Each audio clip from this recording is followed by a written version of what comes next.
أعوذ بالله من الشيطان الرجيم. بسم الله الرحمن الرحيم.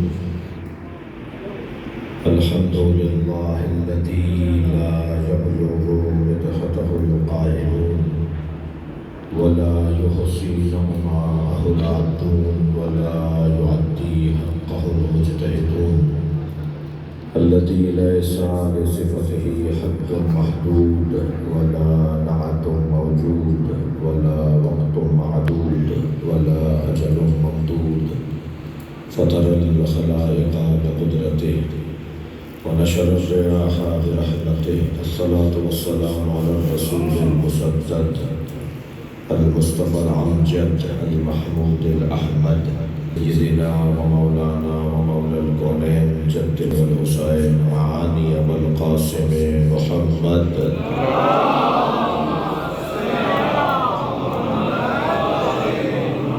وآله الطيبين الطاهرين المعصومين الذين قال الله إنما يريد الله ليذهب عنكم الرجس أهل البيت ويطهركم تطهيرا.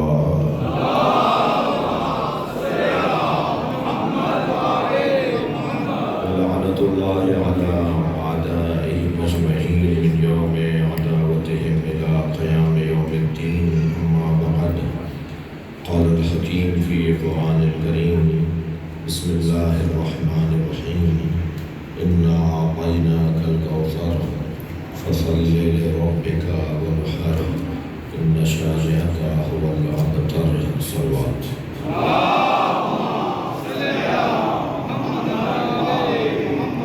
معلومہ مغفورہ کی سارے ثواب کے لیے سورہ فاتحہ.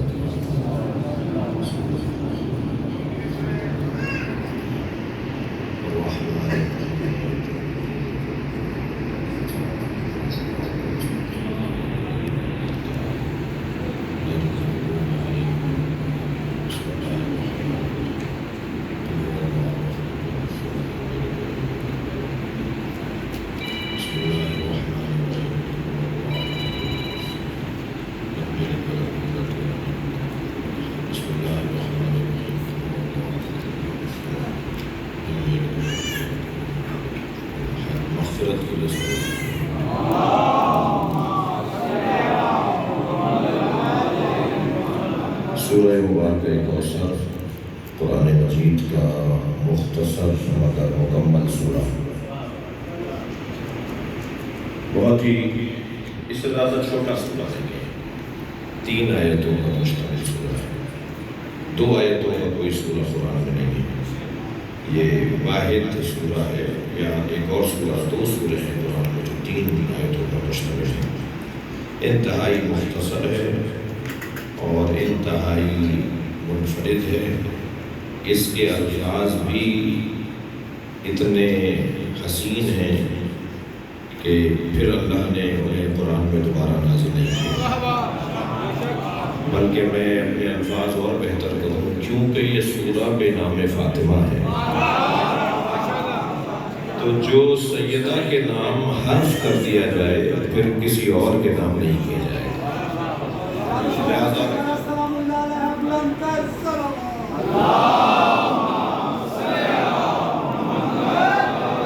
جتنے الفاظ سورہ کوثر میں اللہ نے نازل کیے ہیں وہ کیونکہ بے نام فاطمہ ہے، پھر اللہ نے ان لفظوں کو دوبارہ قرآن میں تکرار ہی نہیں کیا. ورنہ قرآن میں سینکڑوں آیتیں ہیں جو تکرار ہوئی ہیں، سینکڑوں الفاظ ہیں جو بار بار آئے ہیں، اور لفظوں کی ترکیبیں بار بار آئی ہیں، مگر انا اعطینا آپ کو پھر کبھی نہیں ملے گا. کوثر کا لفظ ایک ہی دفعہ نازل ہوا ہے کیونکہ فاطمہ بھی ایک ہی ہے.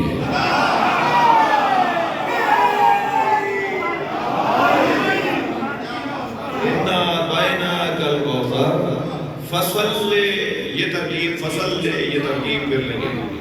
اچھا، مولانا سے میں اجازت چاہتے ہوئے جملہ کہوں گا کہ قرآن میں اللہ نے اپنے حبیب کو 2 مرتبہ حکم دیا ہے، ایک بلغ ایک فصل لے. بلغ کہا ہے علی کی ولایت کے لیے، اور نماز پڑھوائیے فاطمہ کی نعمت ہے. فصل لربک، اپنے رب کا شکریہ نماز کی صورت میں ادا کرو. یہ ترکیب پھر نہیں ہے. وَنْهَرْ پھر اللہ نے کہیں اور نہیں نازل کیا. اِنَّ شَانِئَكَ هُوَ الْأَبْتَرُ سیدہ کے نہیں، نبی کے دشمن کو اللہ نے جو تبرہ کیا ہے اسے ابتر کہا جاتا ہے. جی ابتر بولا ہے کہ اس سے اچھا تبرہ نہیں. اچھا یہ میرے بچے کیا ہوا آپ کو بات پریشان ہو گیا تھوڑا سا. تکبیر، نعرہ رسالت، نعرہ حیدری. دیکھیے ہم اتحاد بین المسلمین کے شاید میں چند لوگوں میں ہوں گا جو کچھ زیادہ آگے آ چکے ہیں. تو اتحاد کا یہ مطلب نہیں ہے کہ میں نماز ہاتھ باندھ کے پڑھنا شروع کر دوں. اتحاد کا یہ مطلب نہیں ہے کہ میں سجدہ کا رکھنا چھوڑ دوں. اتحاد عرف عام میں ہم اتحاد کہتے ہیں اور اصطلاح میں ہم اتحاد کہتے ہیں اور حقیقت میں وہ تقریب ہے، یعنی ہم قریب آنا چاہتے ہیں. آپ ویسے ہی نماز پڑھیں جیسے آپ نے سمجھی ہے، میں ایسے پڑھوں گا جیسے میں نے سمجھی ہے. دونوں برابر میں کھڑے ہو کے پڑھیں گے، ایک باندھ کر پڑھے گا ایک کھول کر پڑھے گا. یہ تقریب کا مطلب ہے، قریب آنے کی بات ہے. یہ ہو نہیں سکتا کہ آپ میری جگہ کھول دیں اور میں آپ کی جگہ باندھ دوں. ویسے بھی مجھے وہ سنی بڑا اچھا لگتا ہے جو لاکھوں شیعوں میں ہاتھ باندھ کے نماز پڑھتا ہے. کربلا میں، نجف میں، مشہد میں لاکھوں شیعوں کے درمیان وہ ہاتھ باندھے کھڑا ہوتا ہے. مجھے اس لیے اچھا لگتا ہے کہ ایک تو ہاتھ باندھ کر وہ بتاتا ہے شیعوں سے ڈرنا نہیں ہے، مارتے نہیں ہے.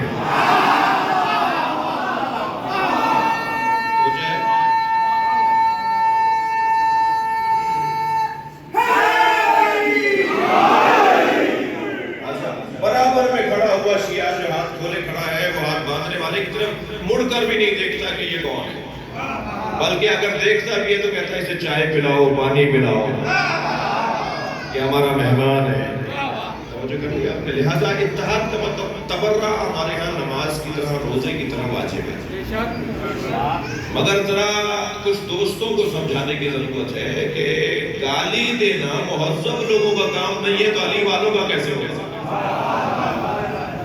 گالی دینا تبرہ نہیں ہے، گالی تبرہ نہیں ہے. تبرہ کا مطلب یہ میں جانتا ہی نہیں ہوں کہ کون ہے. میں اگر تھکے نہیں بیٹھے تو جملہ کر رہا ہوں. ذوبوا فی علی کما ہوا غاب فی اللہ. علی میں ایسے گم ہو جاؤ جیسے علی اللہ میں گم ہو گئے.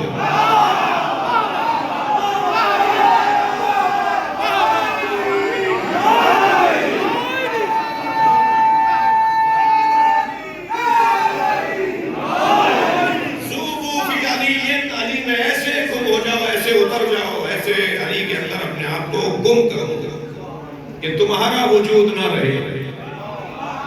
کما ہوا ذاب فی اللہ، جیسے علی اللہ میں گم ہو گئے.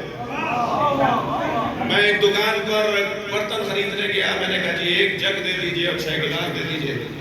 اس نے سامنے والی میز پر 6 گلاس رکھ دی، ایک جگ رکھ لیا. مجھے ایک گلاس جگ کے ساتھ ایک گلاس چھوٹا لگا. میں نے کہا جی چھوٹا ہے دوسرا دے دیجئے، یہ ساتھ کا نہیں ہے. اس نے کہا نہیں اس ساتھ کا ہی ہے. بحث ہونے لگی. میں نے کہا جی میں آپ سے بحث نہیں کروں گا. میں نے وہ چھوٹا گلاس ایک اور گلاس میں ڈال دیا. وہ جو گلاس اندر گیا تو میں نے کہا دیکھیں یہ چھوٹا ہے تبھی تو اندر جاتا ہے. علی میں ایسے گم ہو جاؤ جیسے علی اللہ میں گم ہو گیا. اللہ اکبر سمجھ میں آتا ہے تبھی تو علی اللہ میں جائے گا. صلوات پڑھیں محمد وآلہ.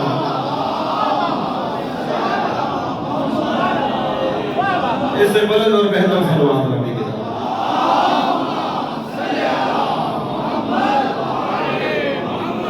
اچھا میں ابھی تصور کیجئے کہ یہ پانی رکھا ہے، اس کے اندر آپ اپنی انگوٹھی ڈال دیجئے. اس گلاس کے اندر، اس دودھ بھرے گلاس کے اندر آپ مثال کے طور پر تو سکہ ڈال دیجئے.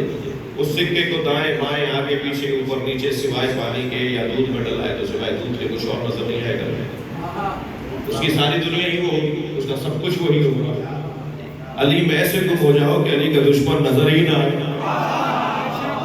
اسی کو تبرہ کہا ہے. ہر دشمن زہرا سے عداوت ہے ضروری، وہ بات عقیدے کی تو سوچا نہیں کرتے. بے ساختہ ہونٹوں سے نکل آتی ہے لعنت، ہم لوگ تبرے کا ارادہ نہیں کرتے. میری بات ہے کو دشمنوں پہ لایا ہے. لہذا یہ ابتر کا جو لفظ میرا مضمون ابتر، اللہ نے قرآن میں جو لفظ ابتر استعمال کیا ہے یہ نبی کے دشمنوں کے لیے کہا ہے، اور نبی کے دشمنوں کو اللہ کی طرف سے یہ پیغام ہے کہ تمہاری نسل ہی بے نام و نشان رہے گی۔ میں یہ اس کا ترجمہ نہیں کروں گا کہ تمہاری نسل نہیں چلے گی، نسل تو چلے گی مگر منہ چھپائے پھریں گے۔ ڈھونڈ کے دکھائیے کوئی یزید کا بچہ کہاں ہے؟ میں تو ایک عرصے سے تلاش میں تھا، اور اللہ کا شکر ادا کر رہا ہوں کہ پچھلے سال ریلیوں میں پتہ چل گیا کہ کون یزید والے ہیں۔ تو اس میں تو اللہ کا شکر ادا کرنا چاہیے کہ معاملات کھلتے جا رہے ہیں۔ ویسے بھی عزیزوں، میں ایک ہلکا سا آپ کا نوکر ہوں، خادم ہوں آپ کا چھوٹا سا اس ملت کا، مجھے امام کے آنے کی خوشبو آ رہی ہے، امام کے ظہور کی خوشبو آ رہی ہے، اس لیے کہ امام کی آمد سے پہلے حقائق کھلیں گے جو کھلنا شروع ہو گئے۔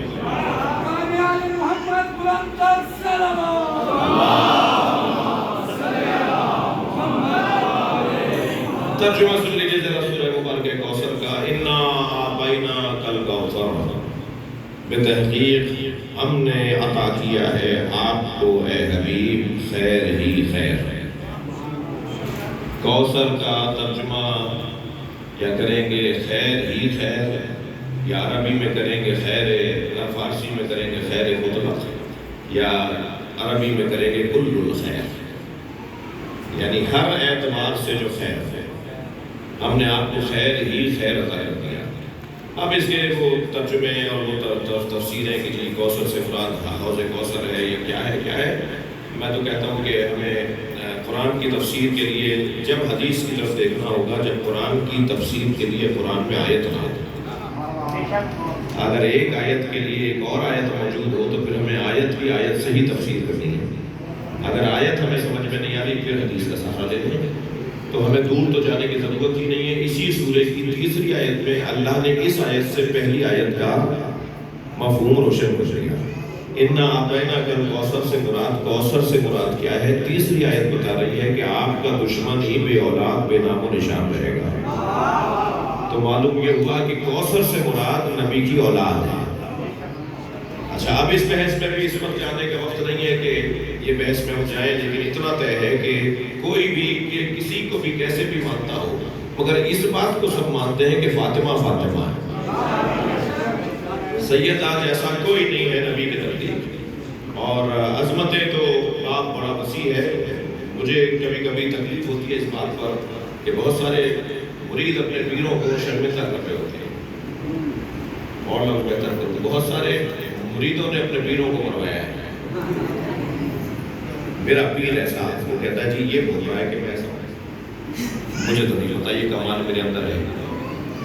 مرید صاحب کہہ رہے ہیں میرا پیر ایسا ہے، اور پیر صاحب کہہ رہے ہیں مجھے نہیں پتا کہ میں ایسا ہوں۔ جس کا جو حق ہے اور حد ہے وہی ماننی چاہیے۔ صحابیات تشریف فرما ہیں، امہات المومنین بیٹھی ہیں، جی رابعات رضوان اللہ تعالیٰ علیہن بیٹھی ہوئی ہیں۔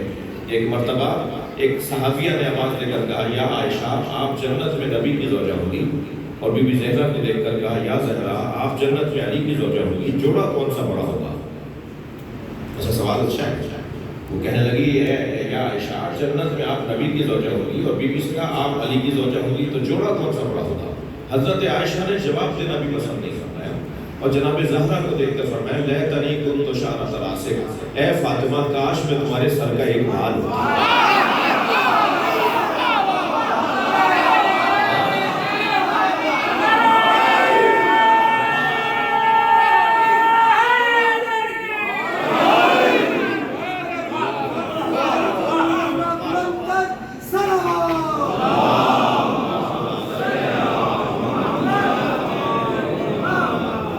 یہ باب بڑا وسیع ہے، اگر اس میں ٹھہر گیا تو مجھے آپ کو بہت دیر روکنا پڑ جائے گا کہ کس شخصیت نے اہل بیت کے لیے کیا کیا کہا ہے۔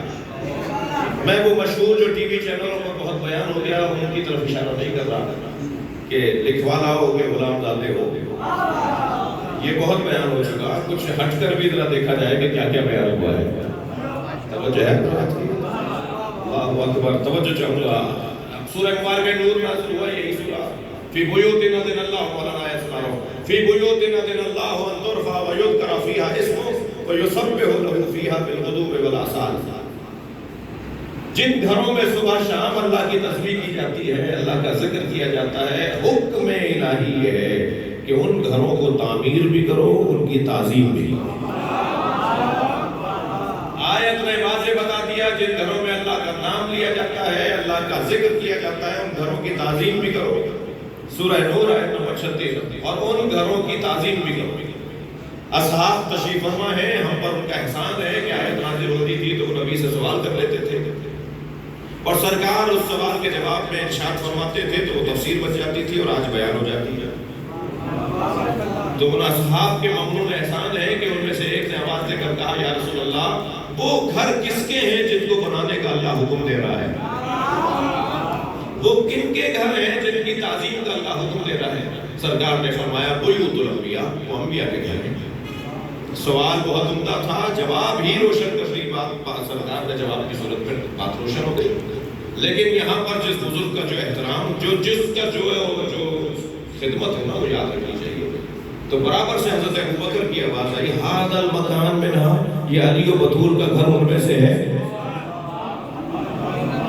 سرکار نے فرما دیا تھا کہ انبیاء کے گھر ہیں جنہیں بنانے کا اللہ نے حکم دیا ہے، انبیاء کے گھر ہیں جن کی تعظیم کا اللہ نے حکم دیا ہے. مگر حضرت ابوبکر نے فرمایا یہ علی و بطول کا گھر ان میں سے ہے. یہ بحث چھیڑنا بتا رہا ہے کہ کچھ اور ہے مسئلہ. اس مضمون کو ترتیب دینا خود ایک بہت بڑا بات کام ہے. اور مان لگے یہ مکان ان میں سے ہے. سرکار نے بے ساختہ فرمایا نام من افضلھا، یہ ان سب سے افضل ہے. صلوات پڑھیں محمد و آل محمد.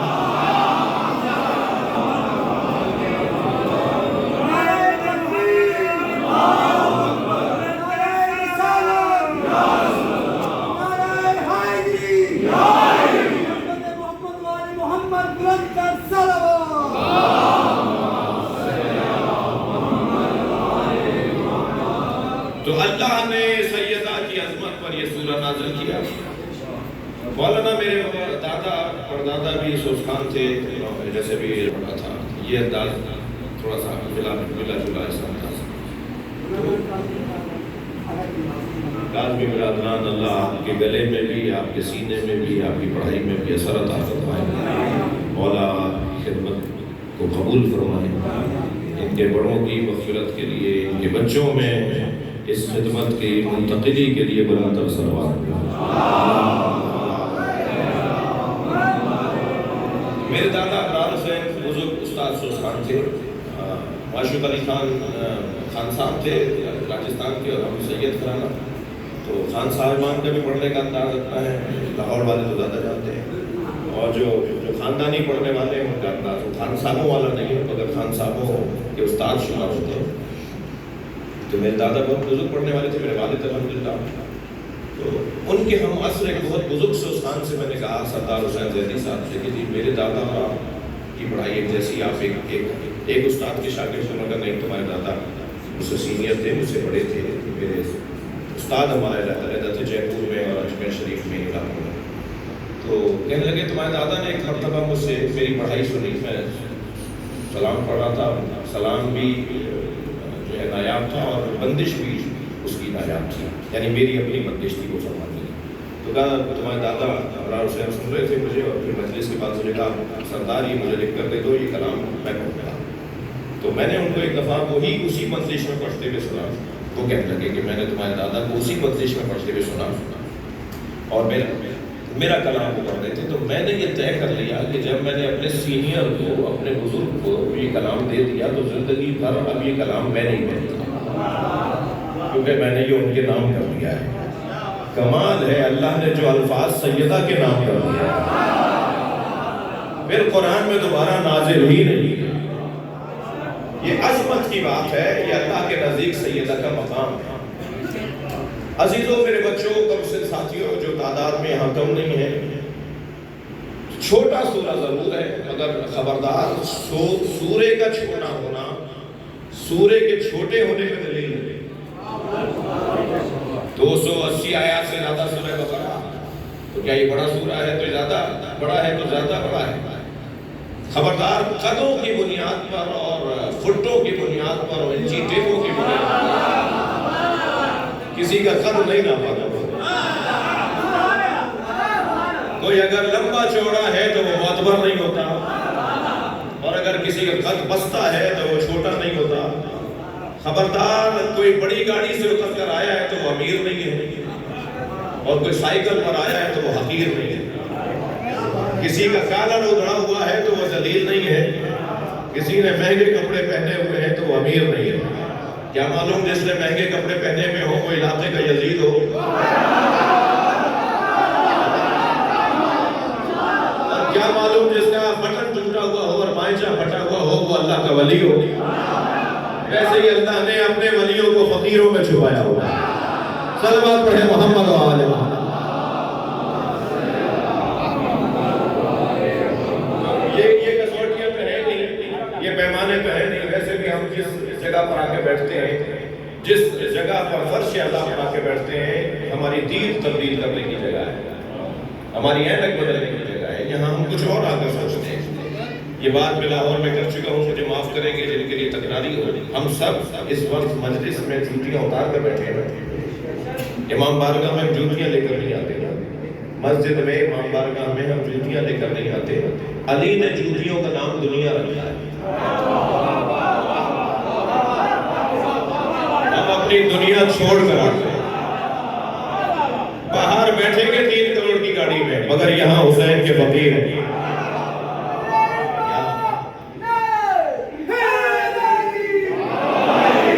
اپنی ذات کی نفی کا بہترین ذریعہ ذکر اہل بیت ہے۔ فرش پر بیٹھتے ہیں، بہت جو مجبور اور بزرگ ہو جاتے ہیں کسی تکلیف کی وجہ سے کرسی پہ بیٹھتے ہیں، انہیں میں نے دیکھا ہے کہ جب مسائل بیان ہو رہے ہوتے ہیں تو وہ پھر نیچے ہو کے بیٹھ جاتے ہیں۔ یعنی ان کی یہ تکبر کی وجہ نہیں ہوتی، بلکہ بیماری ہے، مجبوری ہے، پیر میں تکلیف ہے۔ غرض یہ کہ یہی کوئی کسوٹی نہیں ہے کہ صاحب چھوٹا سورہ ہے تو کم بات ہو رہی ہے اور بڑا سورہ ہے تو بڑی بات ہو رہی ہے۔ نہ مولانا کو سنا رہا ہوں، نہ لمبی گفتگو کرنا فصاحت کے مطابق ہے، اور نہ ہی مختصر گفتگو کرنا فصاحت کے مطابق ہے۔ نہ طویل گفتگو خلاف فصاحت ہے، نہ مختصر گفتگو عین فصاحت ہے۔ موقع دیکھا جائے گا، محل دیکھا جائے گا۔ لہذا سرکار کا ایک لفظ کا خطبہ بھی ہے اور غدیر کا خطبہ بھی ہے، جس میں سارے دن سرکار نے پورے مسلمانوں کو عالم اسلام کو کھڑا رکھا، اور غدیر کے مقام پر اس لیے سرکار نے خطبہ ارشاد فرمایا کہ اگر مکے میں ارشاد فرمایا ہوتا تو کوئی مطاف میں ہوتا، کوئی صفا و مروہ پر ہوتا، کوئی منی میں ہوتا، کوئی عرفات میں ہوتا، کوئی جو ہے وہ حالت طواف میں ہوتا، تو کوئی حالت صحیح میں ہوتا، کوئی کہتا میں نے نہیں سنا۔ سرکار نے ایسی جگہ کا انتخاب فرمایا کہ جہاں کوئی یہ نہ کہہ سکے کہ میں نے نہیں سنا۔ سب کو ایک جگہ جمع کر کے تو خطبہ بڑا طویل ہے، مفصل خطبہ ہے۔ مولا علی کے بھی خطبات بعض طویل خطبات ہیں، بعض نہج البلاغہ پہ اعتراض کرنے والوں کا ایک جواب یہی ہے کہ وہ کہتے ہیں جی اتنا لمبا خطبہ کیسے علی دے سکتے تھے؟ خطبہ شکشکے آپ کے اوپر اعتراض کرنے والوں نے جب کہا تو نہیں، موقع دیکھ کر بات کی جائے گی۔ اور یہاں پروردگار عالم نے سیدہ کے نام پر جو قرآن میں سورہ نازل کیا ان میں ایک روشن سورہ کوثر ہے، اور باب جتنا وسیع ہے کہ میں نااہل طالب علم بھی 10 مجلسیں سیدہ کی خدمت میں رہ سکتا ہوں۔ لہٰذا بہت سوچ کے کہ کون سی بات شروع کروں جو پوری بھی ہو جائے۔ اتنا عرض کرتا ہوں حضور کہ فاطمہ فطمت ان معرفتہا، سیدہ کا نام اس لیے فاطمہ رکھا کہ آپ کو معرفت، آپ کی معرفت سے ہمیں دور کر دیا گیا ہے، ہمارے بس کی نہیں ہے سیدہ کی معرفت حاصل کرنا۔ ہاں ممکن ہے کوئی بچہ کہے کہ جی بس کی نہیں ہے، یہ کیا بات ہے؟ تو نہیں، اس چھوٹے سے بچے کو آپ جنسی تعلقات کے بارے میں بتائیں، یہ سمجھے گا نہیں۔ ماں کے شکم میں بچے کو آپ لاہور کی ڈیفینس روڈ کے بارے میں بتائیں، وہ سمجھے گا نہیں۔ ماں کے شکم میں جو بچہ ایسے بتائیں کہ لاہور میں ڈیفینس پہ فلاں جگہ ایک فلاں روڈ ہے، اس کے اوپر فلاں دکان ہے، وہ کہے گا کیا بات کرنا ہے، مجھے تو نہیں پتا کیا ہے۔ ابھی ہمیں برزخ کے بارے میں بتایا جائے کہ فلاں جگہ ایسا ہے، فلاں جگہ ایسا ہے، تو ہم کہیں گے جی مولا پر یقین ہے اس لیے مان رہے ہیں، اور ہمیں کیا پتا کیا بات ہے۔ تو جو چیز ہمیں اہلیت نہیں ہے، بہت ساری چیزیں، وہ ایک مشہور محاورہ ہے کہ بھینس کے آگے بین بجانا، خوب موسیقی کرتی رہی ہے، بھینس کو کیا پتا کہ یہ کون سا سور ہے؟ تو نااہلی جو ہے نا، یعنی اس کے قابل نہیں ہے موجود. یہ والی بات ہو رہی ہے کہ سیدہ کو پہچاننا، بی بی کی معرفت حاصل کرنا، ہم میں اس کی قابلیت نہیں ہے.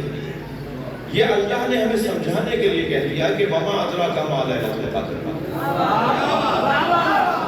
تمہیں کیا پتا کہ شب قدر کیا ہے؟ اور سیدہ اپنی طرف اشارہ فرماتی ہے انا لیلۃ القدر، میں ہی تو وہ شب قدر ہوں جس کا قرآن میں ذکر آیا ہے. تو ہمیں نہیں پتا کہ فاصلیت کیا ہے، ہمارے بس کی نہیں ہے، ہماری ہمت نہیں ہے، طاقت توانائی نہیں ہے. اچھا اگر ہمیں بتا بھی دیا جائے گا تو ہمارے ہاں اس کا تحمل نہیں ہے، برداشت نہیں کر پائیں گے. خطبہ حمام مولا علی کا سنا خطبہ حضرت حمام ابن عبادہ نے 110ویں صفت میں ان کا دم نکل گیا. چیخنے کی آواز آئی، سب نے مڑ کر دیکھا. جو مولا سے بار بار کہتے بتائیے متقی کسے کہتے ہیں، اور جب مولا خطاب فرماتے ہیں تو برداشت نہیں ہوا ان سے، اور اس نے انتقال ہو گیا وہیں مجمع میں. مولا نے مجھے جنازہ دیکھ کے فرمایا کہ خاف و حال ہے، مجھے اسی بات سے خوف تھا. تو وہاں موجود ایک شخص نے کہا اے علی، آپ پر ان باتوں کا اثر کیوں نہیں ہوتا؟ آپ کے خطاب سے بندہ مر گیا، آپ کے جملے، آپ کے خطبات سن کے، آپ کے جملے سن کے اس بندے کا دم نکل گیا. ان باتوں کا اثر آپ پر کیوں نہیں ہوتا؟ یہ جملہ بتا رہا ہے کہ علی کا دروازہ دشمنوں کے لیے بھی کھلا رہتا تھا. جو اتنا قریب آ کر مولا سے بات کر رہا ہو اور مولا کا دشمن. تو جیسے ہی اس نے کہا نا کہ ان باتوں کا اثر آپ پر بھی نہیں ہوتا، تو مولا نے بساختہ فرمایا تیرے منہ میں شیطان کی زبان بول رہی ہے. علی نے فیصلہ کر دیا جو زبان علی کے خلاف چلے وہ شیطان کی زبان ہے.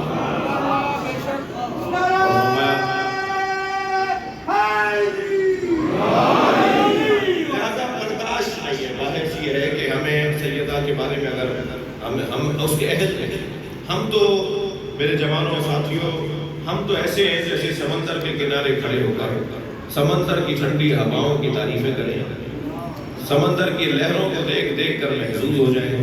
ہمیں کیا پتا اس کی گہرائی کتنی ہے، ہمیں کیا پتا اس کی وسعتیں کتنی ہیں، ہمیں کیا پتا اس کا کنارہ کون سے ملک میں جا کے لگتا ہے، ہمیں کیا پتا کہ اس میں شمال میں یہ کہاں جا کے ختم ہوتا ہے. ہم جب فضائل اہل بیت پڑھ رہے ہوتے ہیں تو ایسے ہیں جیسے سمندر کے کنارے کھڑے ہو کر سمندر کی تعریفیں کر رہے ہیں. اس سمندر میں اترنے کے لیے تو سلمان جیسا وجود چاہیے، مالک اشرف جیسا وجود چاہیے، جو وہ بھی حق ادا کرنے کے لیے کہتے چلے گئے کہ ہم حق معرفت اہل بیت ادا نہیں کر سکتے.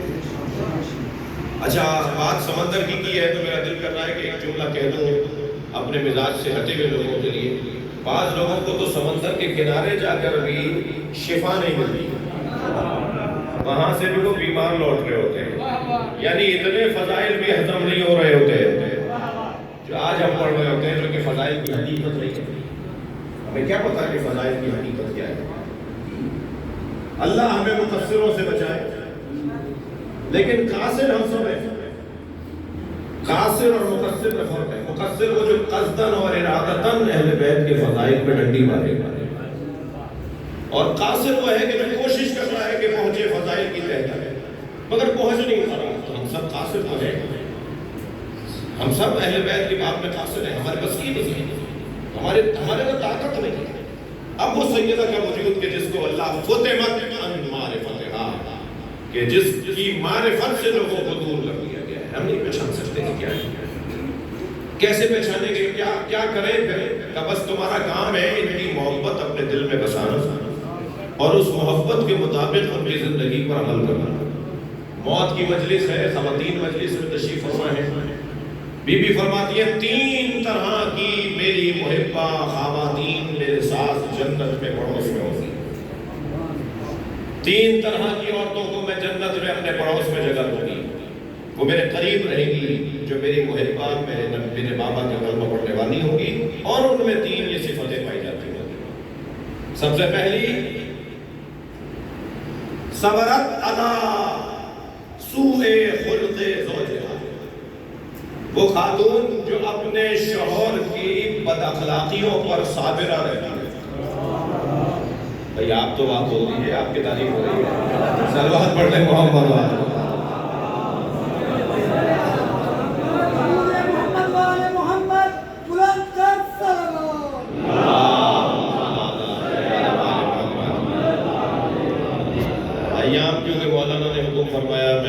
بھائی کی والدہ کی مجلس کے لیے حاضر ہوا، ورنہ ایام تو خوشی کے ہیں، غدیر کے ایام ہیں، تو اگر کبھی کوئی ایسے میں سے مجھ سے نکل جائے جس میں آپ مسکرا جائیں تو مجھے کچھ دیر کے لیے معاف کیجیے گا۔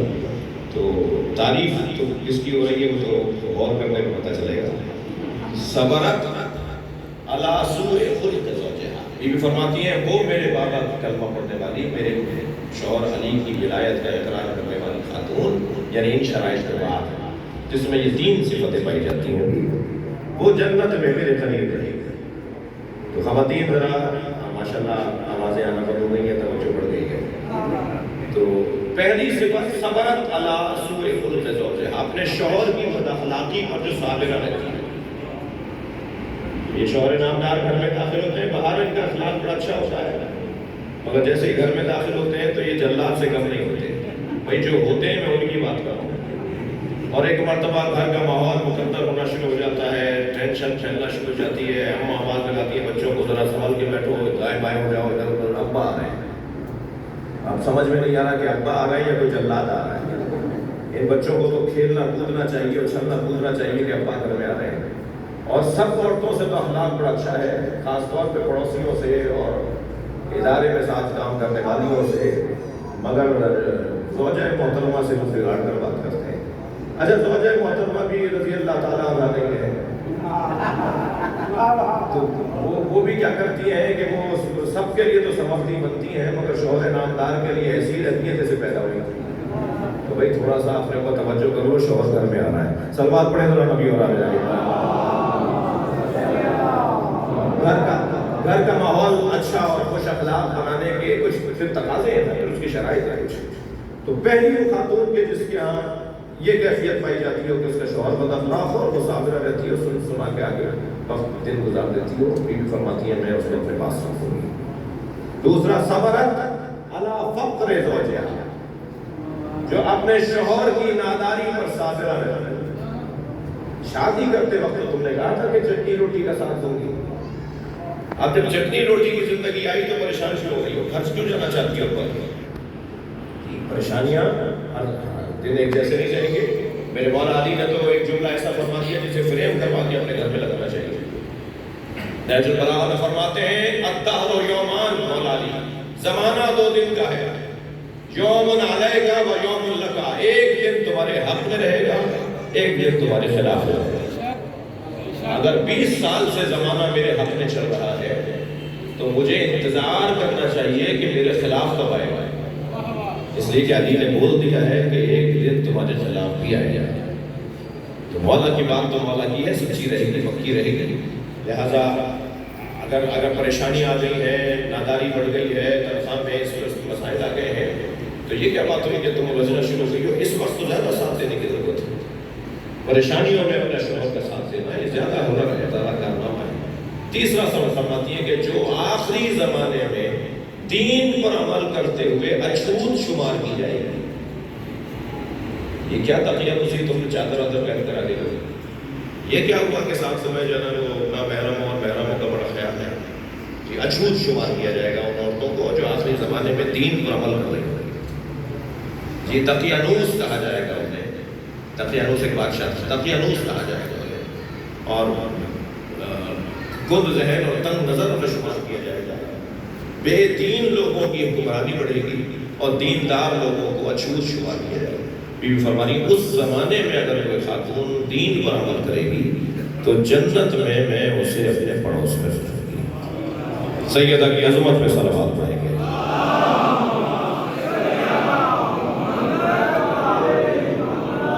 اچھا اس کو ذرا برعکس بھی کر سکتے ہیں جی، مردوں پر مفہوم کے اندر آ کر کہ اگر خواتین اس طرح سے 3 صفتیں رکھتی ہوں گی تو وہ سیدہ کے پڑوس میں ہوں گی، اور اس کو الٹا کر دیجیے اگر مردوں میں اس طرح کی صفتیں ہوں گی تو وہ مولا علی کے جواب میں ہوں۔ لہذا خواتین کو بد اخلاقی پر چھوڑ دینا یا شوہروں کو بد اخلاقی میں چھوڑ دینا اور کمزوریوں پہ چھوڑ دینا یہ ہنر نہیں ہے۔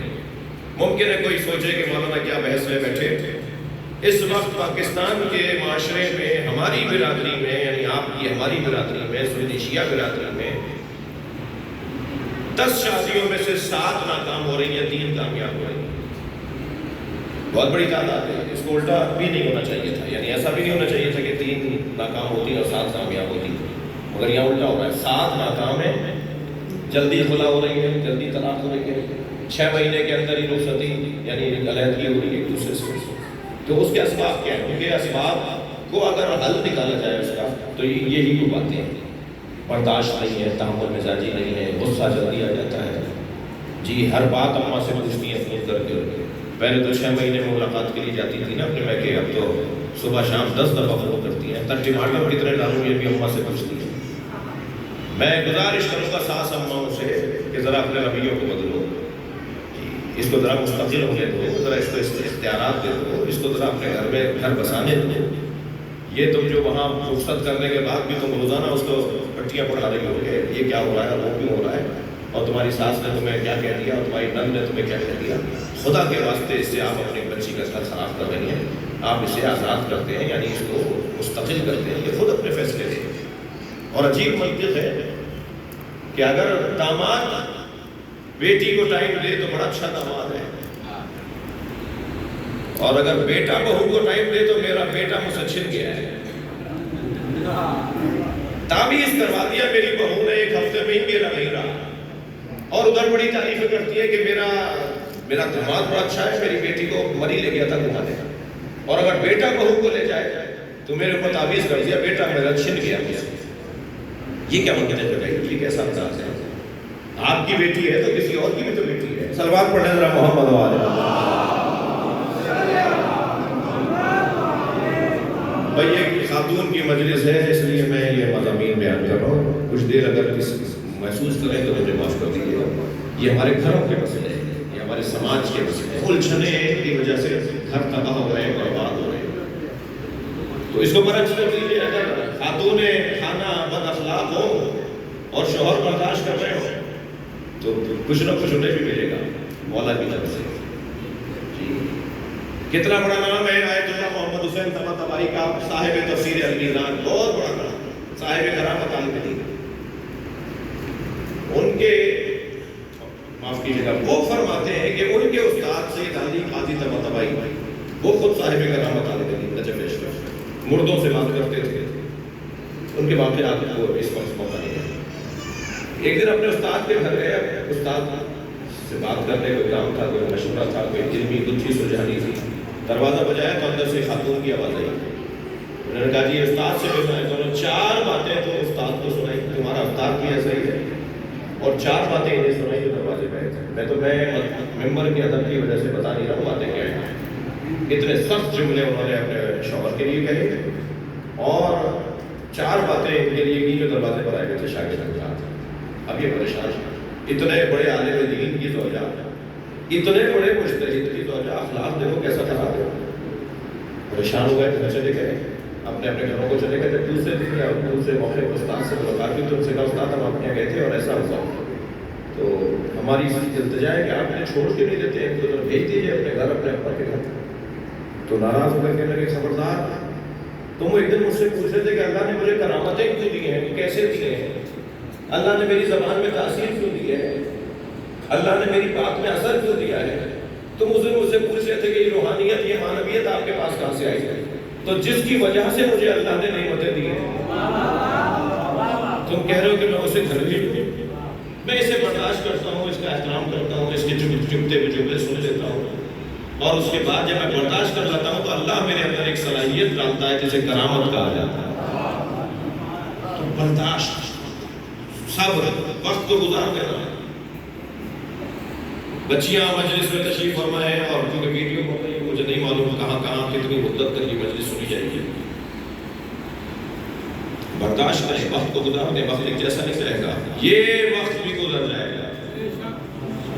یہ وہ ایاز کا جملہ ہے جو محمود غزنوی کے دربار میں اس نے کہا تھا، جب اس نے کہا تھا کہ ایک جملہ بتاؤ جو مجھے غم میں بھی کام آئے اور خوشی میں بھی کام آئے، تو اس نے کہا حضور یہ وقت بھی گزر جائے گا. لہذا ہمیں اس جملے کو بھی فریم کروا کے لگانا چاہیے. جب بہت پیسہ آ رہا ہو تو اسے دیکھیں یہ وقت بھی گزر جائے گا.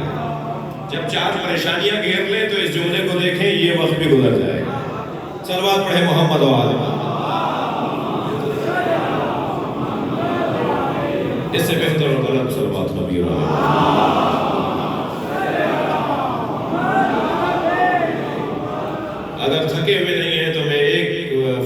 کی بات اور کرنا چاہوں گا.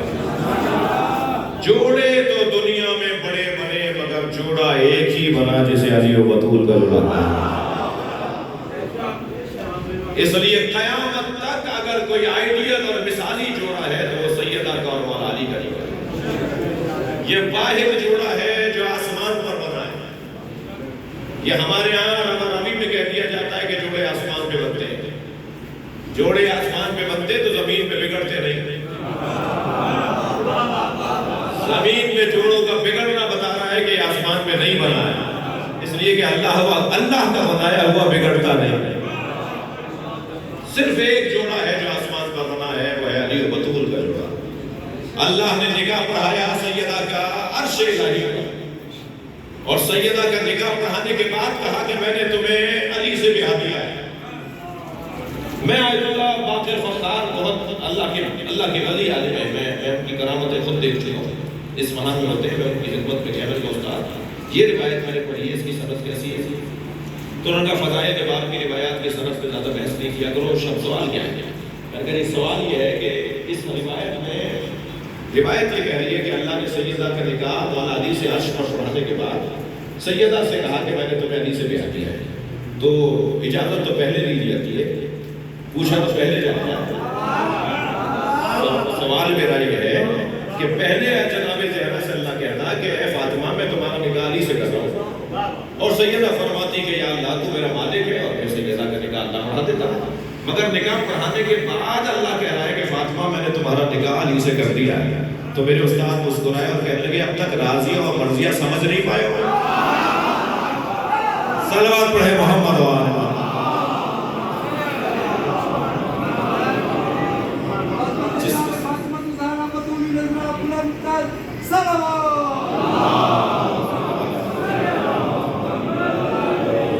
اور نکاح پڑھا کر سیدہ کا جو مہر اللہ نے قرار دیا فاطمہ بتاؤ تمہارا کیا مہر ہے. بی بی نے فرمایا بابا کی امت کی بخشش امت مصطفیٰ کی نجات. میں امت مصطفیٰ کو دوزخ میں نہیں دیکھنا چاہتا. اللہ اکبر. اگر آمادہ ہے تو جملہ کہہ دو مہر دیتا کون ہے؟ دے دیا نا آپ نے شوہر دیتا ہے. مہر شوہر دیتا ہے بخشوائے گا کون ہے؟ امت مصطفیٰ کو جنت میں لے جانا سیدہ کا مہر بخشوائے گا کون؟ علی. سوال یہ پیدا ہوتا ہے جنہیں علی کے نام سے ہی چڑ ہو رہی ہو وہ علی سے بخشش امت کی توقع کیسے رکھتے ہیں؟ جنت علی کے نام, محشر علی کے نام, قیامت علی کے نام. دنیا میں کتنے ہی پردے ڈالتے رہو مگر قیامت بنا میں علی. مجھے تو تعجب ہے بعض دوستوں پر کہ دنیا میں علی چوتھے نمبر پر ہے قیامت میں علی پہلے نمبر پر ہے. صلوات پڑھے ذرا محمد و آل محمد.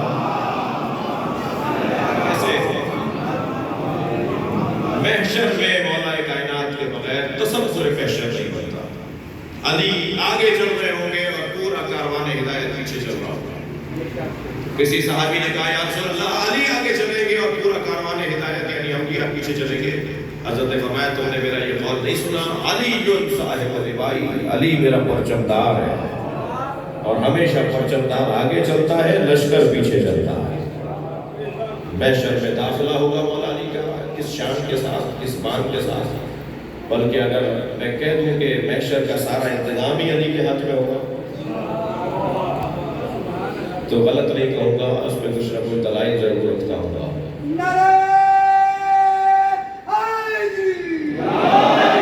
دلیل مولانا کو سے دعا دینے کے لیے دلیل ایک یہ کہ محشر میں انتظام مولا علی کا ہوگا. اس کی ایک دلیل یہ ہے کہ مولا علی ہی نے فرمایا ہے کہ نبی محشر میں کیسے آئیں گے. مولا علی کا ہی فرمان ہے کہ سیدہ محشر میں کیسے آئیں گی. اور پھر اپنے بابا کو یاد کر کے فرماتے ہیں یاشر ابو طالب یوم القیامہ. میرے بابا ابو طالب جب محشر میں لائے جائیں گے سیماء الانبیاء وذل ملوک بادشاہوں کے حلیے میں ہوں گے انبیاء کی صف میں ہوں گے. ایک آمد کے بارے میں مولا علی نے بتایا تو انتظامات ان کے ہاتھ میں کس کو کہاں کھڑا کرنا ہے کس کی کرسی کہاں لگائی جائے گی کس کو کہاں بٹھایا جائے گا یہ سب انتظام مولا کائنات کے ہاتھ میں.